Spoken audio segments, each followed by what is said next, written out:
J'ai choisi pharmacie eh bien pour tout d'abord privilégier les contacts avec les malades, les patients. Et puis pourquoi pharmacie d'officine? Parce que je pense que c'était là où j'étais le plus utile à la population, plus utile à la santé publique. Donc ça nous permet d'aborder plusieurs pans de la santé. On dit toujours que le pharmacien c'est le spécialiste du médicament. Alors c'est toujours vrai qu'on est toujours le spécialiste du médicament, mais on a remis depuis peu le patient au centre de notre activité et de notre profession, puisque grâce par exemple au dossier pharmaceutique, nous avons pu appréhender le patient dans sa globalité.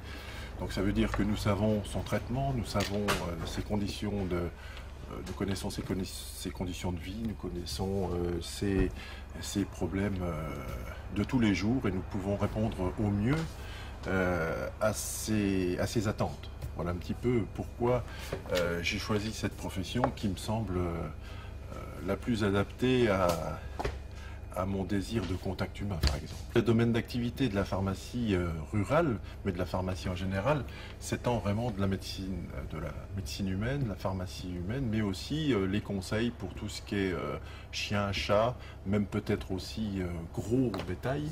Et puis aussi, en ce moment, c'est la reconnaissance des champignons.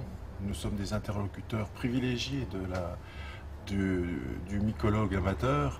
Et nous avons un rôle extrêmement important dans la reconnaissance des champignons. Par exemple, la semaine dernière, j'ai eu à trier quelques paniers de champignons où nous avions quelques espèces extraordinairement comestibles, mais quelques-unes qui étaient très toxiques. Et grâce à l'intervention du pharmacien de campagne, on a pu éviter quelques accidents qui auraient été très très préjudiciables à la santé de nos concitoyens en tout cas. Pour aller avec ça, parce que ça c'est pour mes migraines. Mais... Oui, ça c'est pour les migraines. Vous en avez déjà eu? Les migraines? Oui. Oui. Les omiques, vous connaissez? Oui, comme ça. D'habitude c'était l'autre, c'était celui qu'on avale. Ah oui, là je vous ai mis Eurodispersible, ça c'est plus pratique, vous pouvez l'avoir sur vous, vous n'avez pas besoin d'eau, on va prendre sous la langue. On le met sous la langue? Oui, on le met et puis sous ça la marche langue. aussi bien que l'autre? Oui, c'est exactement pareil, c'est le même dosage. Et puis pour mon mal de genou, là, je peux prendre quoi là?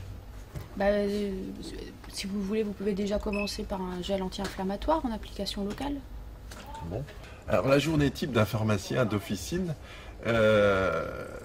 c'est d'être présent à l'ouverture en général vers 8h30, 9h dans toutes les officines de France et de Navarre.